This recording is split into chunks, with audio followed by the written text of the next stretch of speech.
Hello guys, so we're gonna do a Q&A. I put a story in my Instagram and you guys send me questions, so we're gonna answer that. Before that, I wanna show you something that I bought, and it's actually a gift that I've been wanting to give myself for a long time. It's been like probably 5 years or something since the release of this thing, and I just never bought it because it was expensive and I never felt the need to buy that. But it was something that I wanted to buy. And I have it right here in my pocket. And that's a pocket knife. This thing, it's a Benchmade Adamas.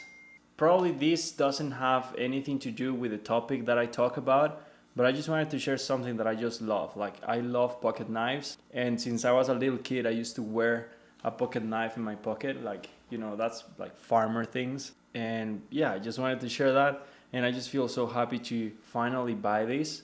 So this was like a treat to myself after the backyard. And I'm in love with this thing. I just wanted to share that. That was my treat. Now let's get into the video. As you can see, I put the background there. I have the 18 number twice from last year's and this year. And I have the cane locker right there. So just a little decoration. All right, first question. It says, how long have you been training for? And how much time did you train in a week? That's a really good question. And I train around like 16 hours every week just of running, plus 2 hours of lifting weights, lower body, obviously. And I probably trained consistently for the last 20 weeks, roughly. So for the last 20 weeks, I've been averaging 140 Ks every week, 140, 150. Some days were like up to 100 miles, but not many weeks. And that with 3,000, 4,000 meters of elevation. How did you count grams of your sodium intake needed? That's related to the ultra, and that was because I had an amazing team. So they were taking care of that. I just had to run. That's the very special thing about the Backyard Ultra. You just have to worry about one thing, and that is like run the best loops that you can. And if you have a great team, they're gonna take care of you.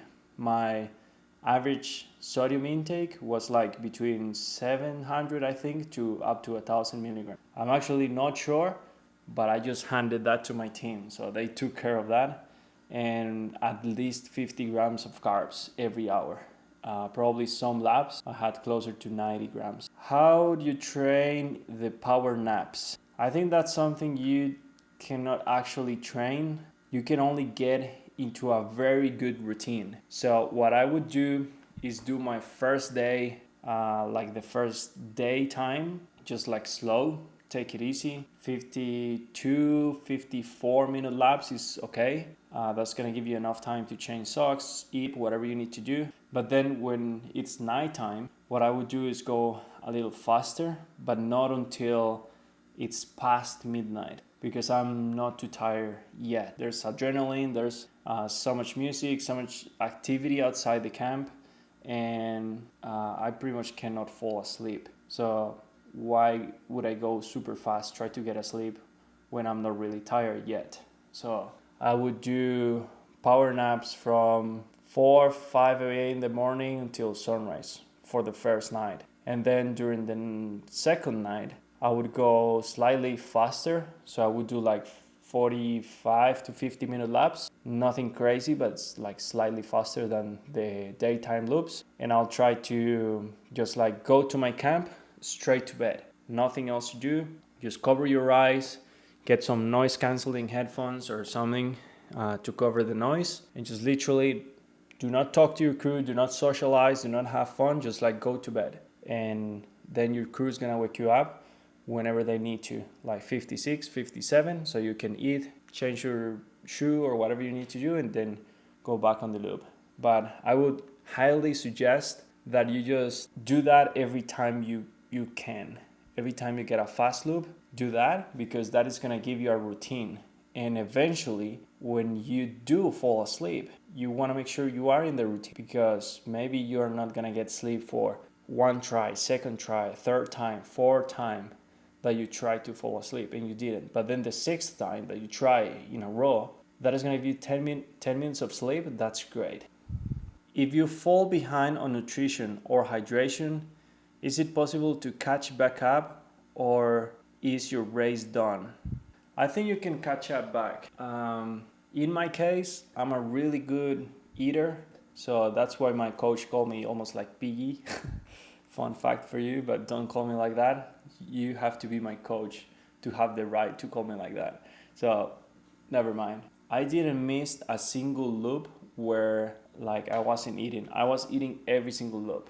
So that allowed me to restore my carbohydrates and my sodium and all my energy in every single loop. If you find yourself struggling with food, or you find that you ate too much, just give your body like 2-3 hours, 4 hours even, to just like reset, or have a black cup of coffee that is gonna reset your system, and it's gonna allow you to go back to and that is gonna allow you to go back to whatever you were eating before, or change it up a little bit.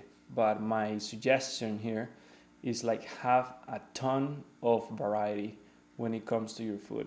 In a regular week, how many hours do you work and how many hours do you train? So here's a story for you guys. I used to work in Australia as a landscaper. That's when I finished high school. I moved to Australia, I went to work and study, and I had to find a job. So the best paying job at that moment was being a landscaper. And it wasn't difficult for me. It was like a tough job, but it wasn't difficult because I work as a farmer here in Costa Rica before that. So that allowed me to just like keep working hard and making enough money to live in Australia, which is like super expensive, and allowed me to pay my studies and also pay my races. So right now, like my full-time job is dedicated towards training and doing these races. So that allows me to recover properly, train properly, and also fuel correctly, and also my mind can have like better rest than I was having before when I was working full-time, 50 to 60 hours every week, on top of that training full-time as well, and studying as well at the same time. So I wasn't getting enough sleep for sure. Now that I'm getting enough sleep, the changes are like completely massive. So if you feel like you're falling behind in your training, try to get some sleep if you can, if you have the possibility to do that. But sometimes you just have to sacrifice something, and that might be sleep, to be able to get the job done for the day. And I had to do that for a while, but now I'm in the position that I can do this full time. By the way, did you guys see my microphone? It's my most precious possession that I didn't want to get, but I got it, and now I have to carry it with pride. It's my DNF horseshoe. I have a finisher horseshoe and I have a DNF horseshoe. Both are same as valuable. I earned them. This person is asking, what were the challenges that I have to face in a Central American country? Well, it's very hilly. Here in Costa Rica, like everywhere you go, there's hills. So there's few flat sections, but that's actually a beneficial thing for ultra running, because it builds your knees, it builds your quads, it builds your tendons better than if you were running just on flat. That's one challenge, the hills. Second challenge, the infrastructure is not the best for running, so it's not really safe. Like sometimes you find yourself running on a street because there's no sidewalks, and it's just like things that you have to deal with. The infrastructure is not the best. There's like sometimes holes on the sidewalks. Sometimes you could even get chased by dogs, literal dogs, like from a neighborhood. So yeah, that's Central America, I guess. What is your relationship with VPN after the first last man compared with this second? And there's also another question about VPN that says, why aren't you a VPN athlete anymore? So another story for you guys. So my relationship with VPN last year, it was like none pretty much, because I was very new to the race. And yes, I did 50 laps before the VPN last man standing. So people knew that I could do that distance, and I knew that myself. And my goal was to win the VPN last man standing last year. And I didn't know anyone from the team at VPN, or from the crew, or from the media crew, or from the warehouse people. I didn't know them until I went to the race, and I just show up with the best attitude I had, and trying to do the best I could so I could win the race. So eventually I could help my family and do a career in the ultra running space. So that was my goal last year. It's been my goal in pretty much every race I go to. And then after the race happened and I received a call from BPN and they wanted me to become an athlete. And I said, hell yeah, let's do it. Like, I was super excited. That was my first athlete contract. I signed it straight away. I couldn't wait to receive the contract just to put my signature there. So I became an athlete from the finish of that race until December 31st, which was like the finish of that contract. Also, I became friends with so many people at BPN. The people who work in the warehouse, they were lovely. I actually became really close friends with some of them, and I'm still in contact with them. Like, shout out to all of them, you know who you are. So I love these guys, even though I'm not an athlete anymore, but the thing they provided me was an opportunity that I took with the best attitude I could, and things didn't work out after that. Like, the time to resign the contract came and I didn't sign it because I was like on the fence about the amount of money that I was gonna receive. Can you give me a little bit more? And then I was like hesitated to sign the contract to see if maybe another brand could pay me more. And they said straight away, like, they gave me a call back. He said, your contract has been revoked. So they didn't see the commitment that I had as an athlete, and things just didn't work out from there. I continued to work hard, I continued to do my thing, and more opportunities just came. I'm signed with other brands now, so it's not the end of the world. I was still in the BPN last man standing race, so I was gonna race that this year, which just happened. And to finish this topic, my relationship with BPN in this second ultra is still great. I still showed up at the ultra. I gave it my all. I still love these people. So business and friendships apart, I'm still happy with them. I'm working with great brands now, so nothing to worry about. I'm still young and I'm making a good career out of this ultra running. Okay, next question. This year, last Seoul Ultra. Actually, I got a message from Kim inviting me to the last Seoul Ultra in Germany. I have another race coming up too around that date, and I'm always committed to one goal, whether it's like sacrificing other things. I don't care. Like, I would sacrifice whatever it takes to do one. So last Seoul wasn't involved. We'll see. Might be an option, but for now is not an option. When did you start running? I started running when I was around 12, 13 years old, and the reason I ran was just to stay on shape for other sports, soccer and handball. But then I discovered that running sucked. I like it. So it was like a challenge for my mentality. So I decided to run 5K every day to see how long I could hold that for, and I just kept doing that. I didn't do it like for too long, but I remember telling myself that I would run 5Ks every day for 1 month. And also, my mom started running, I think, way before I did, and she was doing like 10Ks, and I just joined her. So I was just like following her steps. Then when I finished high school and I stopped playing sports, handball or soccer, I wasn't too good at it. I needed something to keep my mind busy. So I started jogging, putting your shoes on and going out for a run. No watch, no time, just go to the town and back, whatever. I didn't even know the distance.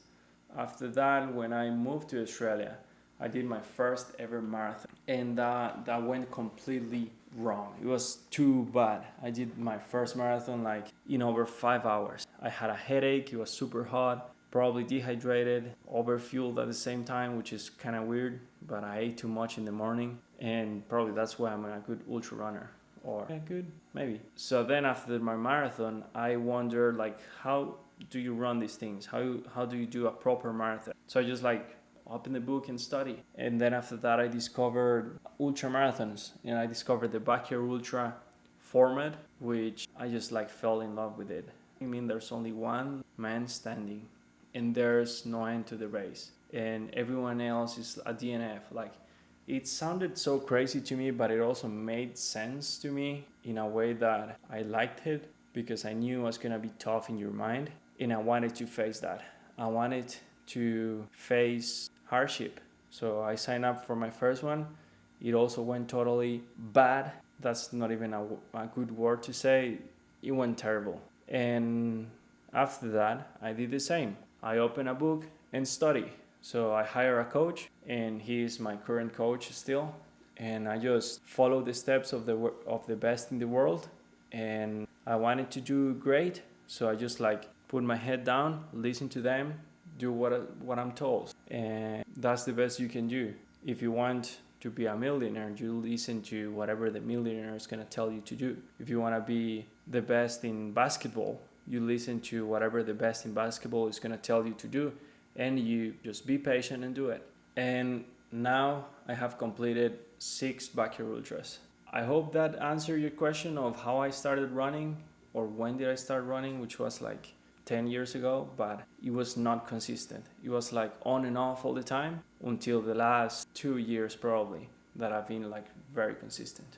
Would you design your own merch? Yes and no. I think there's too many clothing brands already, so it's nothing that the world needs. But there's too many shitty coffee brands, and I have great coffee. So we're gonna keep on selling coffee, and then eventually maybe I start adding like t-shirts and stuff, but from now, only coffee. ¿Cómo aprendiste inglés, or how did you learn English?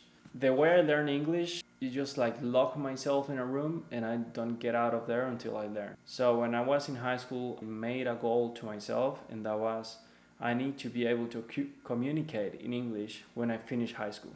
I just made it a rule that I couldn't break. And I just went on YouTube, watched YouTube videos. I also did an online course twice, because the first time if you complete it successfully, they give you a refund. I didn't complete it the first time, I failed. But then the second time I tried it, I won the refund because I did the course exactly with a perfect assistance. So I learned on YouTube, online courses, and maybe 1 or 2 small courses in person. And also traveling to the US, and also the 2 years I spent in Australia after high school. I just knew that English was gonna give me way many opportunities than if I only spoke in Spanish. So I just made it my goal. When running for so long, what keeps you going? What do you tell yourself? That's a good question, and I think there's 2 ways to answer this question. Number 1, I don't tell myself anything, and I try to think about nothing. And I just make it a game, kinda, in which I don't think, but I just do.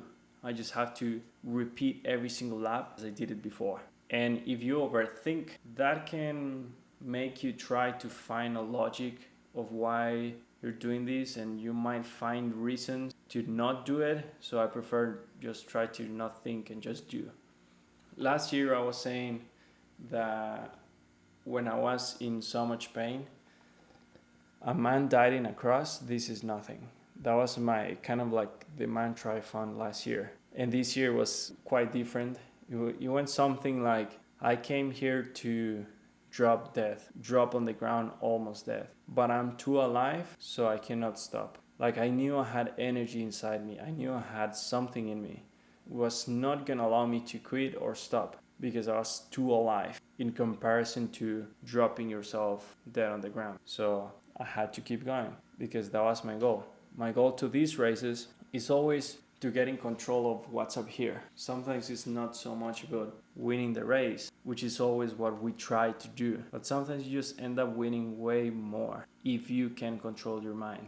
If you can tell yourself you are not gonna stop, you are simply gonna keep moving and putting one foot in front of the other, no matter what's going on. In these races, you might impress yourself how much you're gonna learn about yourself when you're struggling than probably anything else in your life. You could spend years in your life doing nothing and being comfortable, but you're gonna learn nothing. You are not really gonna grow unless you step into the suffering, into the uncomfortable places that you are probably trying to avoid. So if you feel like you're not growing, it's probably because you're not suffering enough or you're not doing hard things.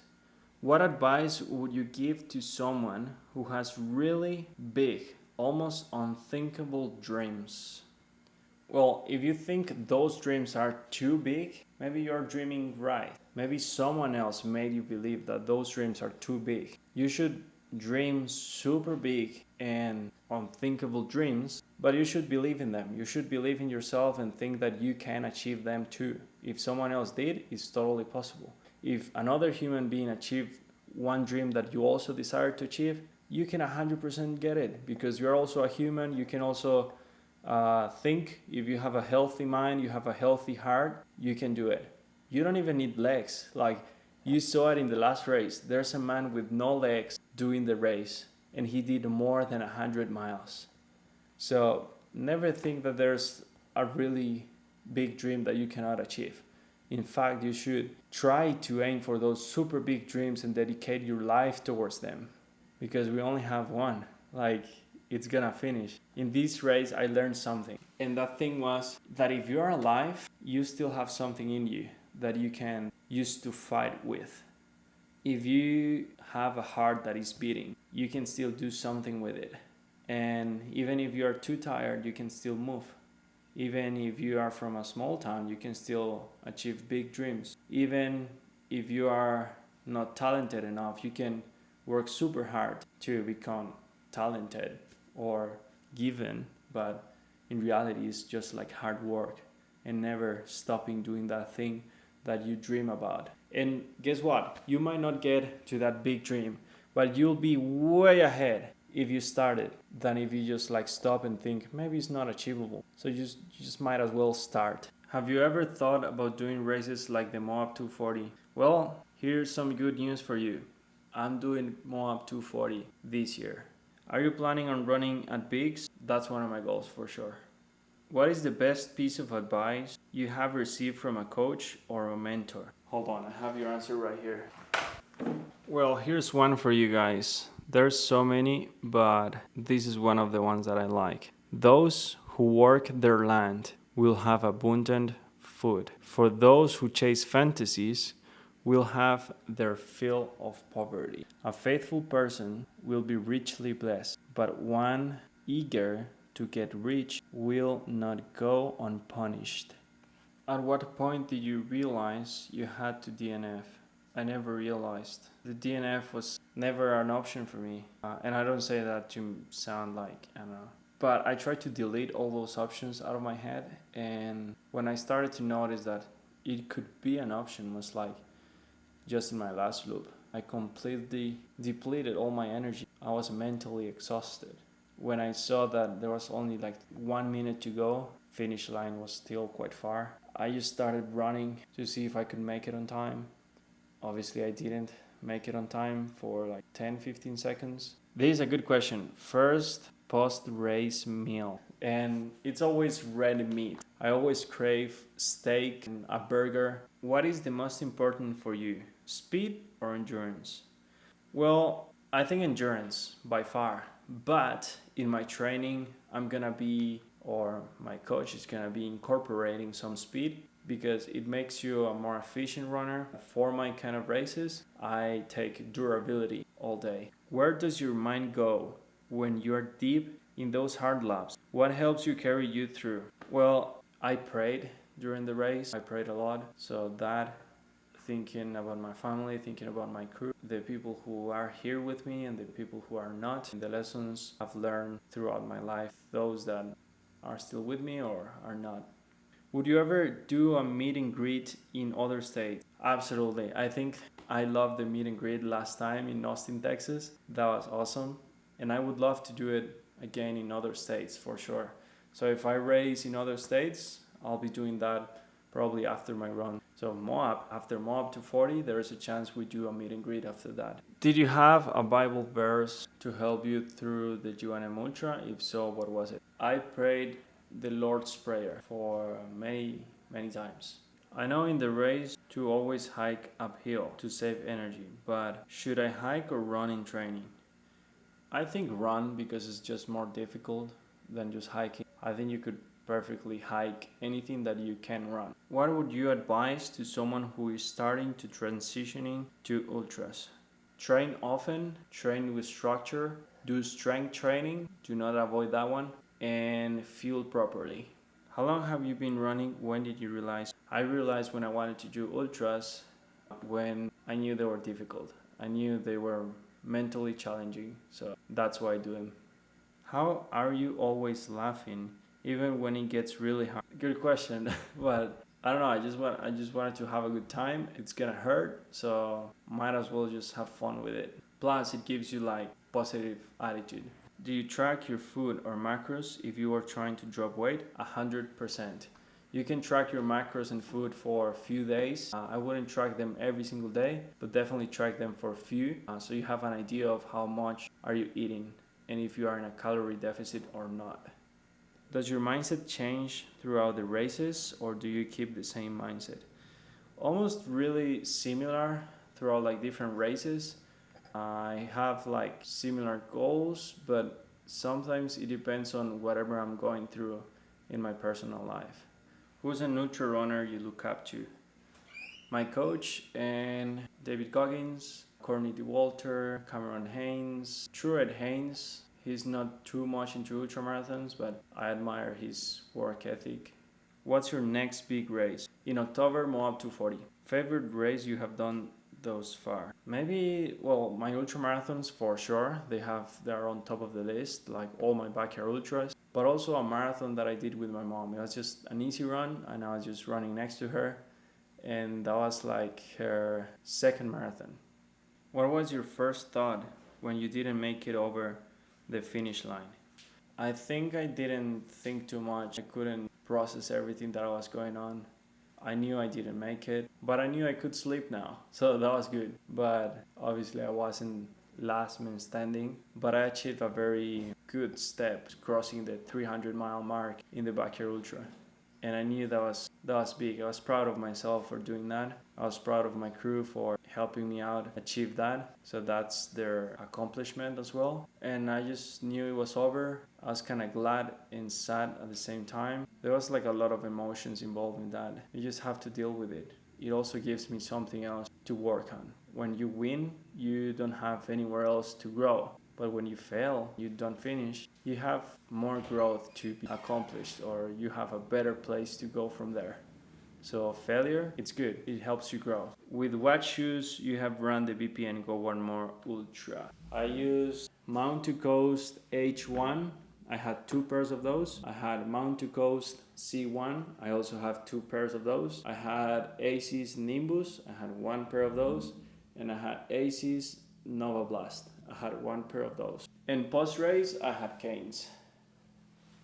Biggest lesson learned from this G1M Ultra and how will it impact how you face future ultras? I think the biggest impact from this race was the reasons you do a race. Last year, it was to win something. It was to show how hard I could work. And this race was more like showing like who am I as a person and showing myself and the way I've grown, the way I approach things, the reason I do things. So it's no longer about achieving success or getting towards an end goal, but more like how you get to the end goal. What are the reasons you're doing these things? So I think that's the biggest lesson. It was also training. So it's been a lot of months involved in this. And I cannot wait for you guys to see the final documentary. Kane Footwear is going to do a really great job with that, so I'm excited to watch it. It's probably going to release in 1 or 2 weeks, probably like 2 weeks. At any point, the G1M, did you seriously consider quitting? No, never. That is not in my mind. Ever. No. As soon as I have that thought, I'm like, shut up. You don't have a right to be in my mind. Sometimes you think about it. Sometimes you have doubt. I don't think I have like feelings of quitting, but definitely you have doubt. You just gotta push through it. And bad thoughts, negative thoughts are gonna come to your mind, but you have to learn to fight them. Hi, amazing race inspired me to train for an ultra. And what is the most important in training? What is the most important thing in training, I guess? So the most important thing in training is train. You gotta have a plan, you gotta have a structure, and you have to do it. There's no shortcuts. It sounds super simple, and guess what? It is actually simple. You just gotta do the work. The simple work that you have to do every single day, the repetitions that you have to do every single day, that's what you have to do. Run more and you'll become a better runner. When should I change clothes in a backyard ultra? Every time you feel the need to do so. If you've been running on the same underwear and same shorts for many hours and you think that you should change them, maybe you should change them. Anything that you feel like you should do in a backyard ultra, you should do. Like if you feel like you need to go to the toilet because in the next loop you really need to do it. And if you feel like changing your socks, change your socks. You'll know when you have to do something. So don't wait until you have to do it and it becomes an emergency or it becomes like tougher and then you're gonna be like in a worse mental state. So might as well do it when you can. But it doesn't mean you have to change them every lap. I didn't change shorts too often until they became uncomfortable or just too wet. So I would change them. Hope you actually consider trying to get a backyard setup in Costa Rica. It would be special. I agree. I think as a backyard ultra here in Costa Rica, it would be great. It would be special and it's gonna be in coffee farms most likely. And possibly we can make a tour to the beach or to the mountains, something. We can figure something out. So stay tuned. What is your favorite thing about a backyard ultra? Backyard ultras are very unique. They put you to the test 100% and it can make you and break you at the same time. Make great friendships there. When you're running on the loop, you share memories with other runners, with your crew, with other people's crew. So it's a very friendly race. But also if you are gonna try to take it to extremes or to your own limit, you can do that as well. Mental versus physical in a backyard. Which is more important? Both. Both are important. You can control your body with your mind, but also you need a strong body that can handle a strong mind.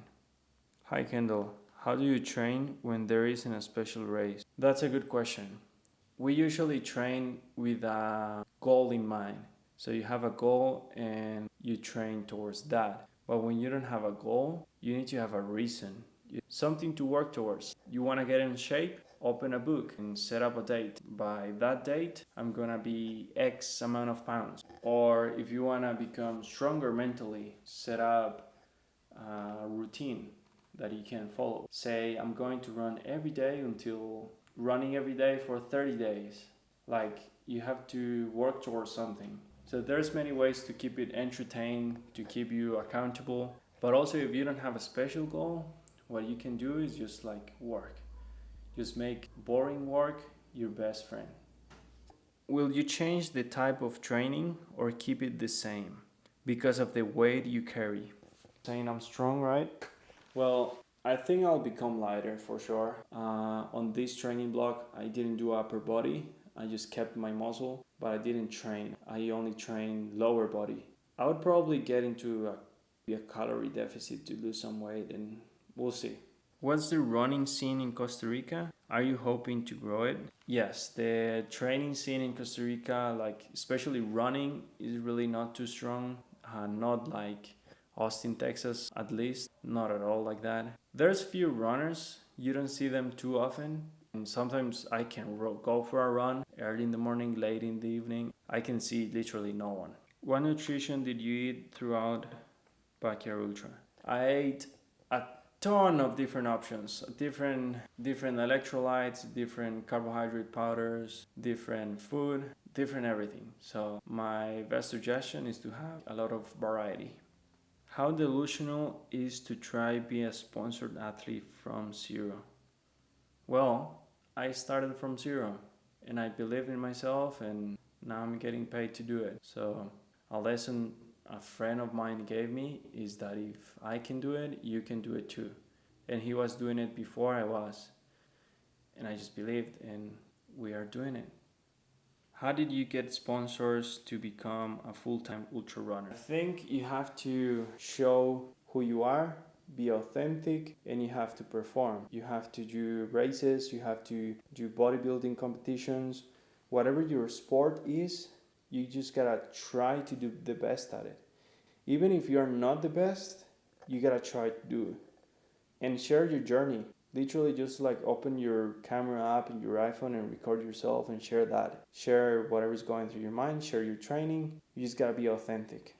And maybe you're gonna have to have some connections, yes, but you can develop that throughout your career. You're gonna meet more people who are into fitness.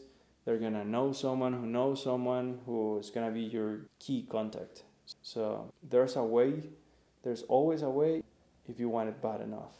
How do I get to be an ultra runner? Just run an ultra marathon.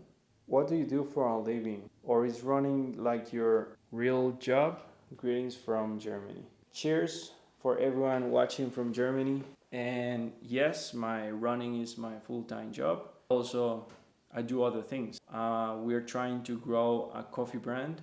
And since I was a little kid, I was working in the coffee farm with my grandfather. And now my job is to grow the brand, sell coffee, sometimes roast the coffee and organize stuff. But yeah, it's between running, coffee, growing a personal brand, doing content. Aren't you afraid of permanently doing something in your legs? Kind of like no and yes. Like I feel grateful that I have legs that I can feel pain with because some people just can't because they don't have legs. So I'm happy that I can use my legs for good. So I'm not really afraid that I'll damage something as long as I'm doing things right. I'm strength training. I'm doing the proper distance that I'm set to do. Listen to the adaptations. But I would be more afraid to just like finish my life with a healthy body or with a complete body. I prefer to use it all. Might get hurt, also be great, and I would get it adapted. What is your biggest strength? That's a really good question, and I don't think many people can answer that. I don't really like. I've been talking about myself this whole video, which I don't really like too much, but I'm just like answering your questions, guys. And well, in the Backyard Ultra, one of my strengths I think is that I can eat. I can eat like a beast, and I have a good relationship with food, I think, so I can eat good. I've said that too many times. But also, I don't know, it's kind of hard to answer this question because I'm talking about myself and I just don't feel comfortable. But I like to build relationships with people, I think. That could be one of my strengths. And also, leave a comment about your biggest strength because I already give mine. I can eat a lot in the Backyard Ultra. So you put a comment about my biggest strength, what you think it might be, and also one of yours.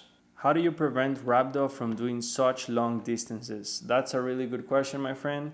And the answer is properly hydrating. Knowing how many milligrams of sodium and carbohydrates, and mostly sodium and potassium, you need every hour.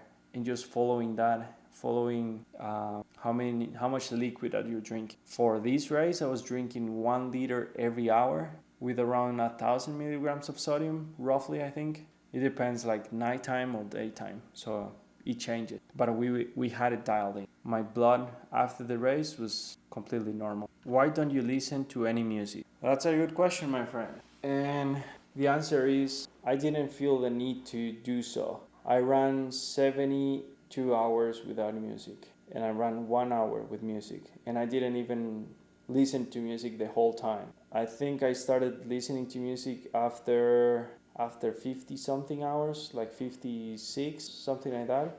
That's when I put on my headphones and I played my music as usual. And I don't know, I was just fine with music. I was just listening to my thoughts and trying to control them somehow. I was fine with music. I took it off. I just felt like it was something else that I had to control, like my phone. So I just like left my phone behind and just like run myself and 2 bottles. That was everything I was carrying. So I had that loop with music and then the next one without, and just continued the race until the end with any music. What are other competitors like during the race? Nice, talk trash, etc. For the most part, they're really nice. Everyone's like super nice, especially when they try to show respect to you and they want to congratulate you, or they just want to have a chat. Hey Kendall, what's up? And I love those conversations. I love people who just like come up to like say hello, or I say hello to them, just talk for a little bit. That makes the race more and more friendly. And Biker Ultra is also a format where you can push each other to go longer. So you can make friends and you'll figure it out a way to help your friend go to 100 miles, 200 miles, and that's special. What was the first major wall you're running? No, I haven't run into walls. Okay, yeah. Nah, seriously. I think the first big wall in my running career was probably my first marathon ever. It was too hot. I didn't feel properly. I had a migraine. When I hit like 30 Ks, I was in a dark place. So I just didn't know what I was doing. What is next for you, race wise and life wise? Life wise, probably keep doing what I'm doing. There's nothing else to change if you are in a good path. And it's been great. I've met the best people that I've met in my life in the last couple years. So I want to continue learning from great people and showing great people how to do things as well. Like great things that I've done, I want to show them how to do as well. And I want to learn from great people who have done great things how to do that as well. So I want to be in the student's mind for as long as possible in my life. And also, one of my life goals, retire my mom. This right here is a step forward in the right direction. That is gonna come one day. I'm gonna be able to take care of my mom completely. She won't have to work. For now, she has to do. Eventually, that time is gonna come. And also, right now, I'm growing the coffee business. We're gonna try to expand that to the US, other countries, and also, obviously, get better at running, get faster, get more efficient, run longer, and do more races. But for now, I have Moab 240. So, I recorded for a long time this video, and the camera got too hot. It overheated. So, the camera stopped recording, so I'm gonna make this video instead. I just wanna thank you for watching the video. I'm gonna finish this video here. It's quite long already.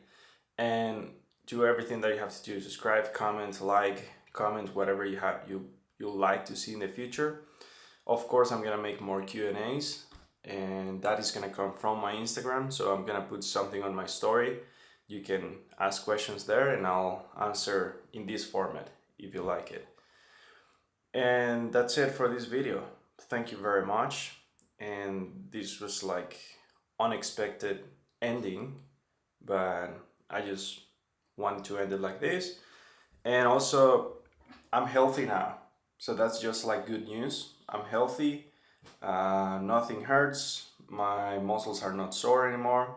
It's been more than a week, honestly, but my recovery was so quick this time because I think the weight training. So all the time that I spent in the gym lifting weights, doing legs, that is going to translate at the end of your race for a faster recovery and less chances of injury. So definitely do strength training, is so important. That's it for the video. Thank you very much. Also, a big announcement. After this video, what you're gonna watch is the video of the race itself. There's gonna be one video for the race. It's kind of like a vlog documentary. It's really nice. My brother recorded the video and my cousin is like, he did all the editing. So shout out to them. And also the next video after that is gonna be the video post-race, after the race. How I went to the Airbnb and all the shopping I did after, and it's a fun video. It's really cool, and you get to see all the people that helped in the race. It's kind of like a behind the scenes, behind my races. And these races is not only me running, it's all the people supporting, it's all the people helping, going shopping, and it really makes a difference. So thank you all, and I'll see you in the next one.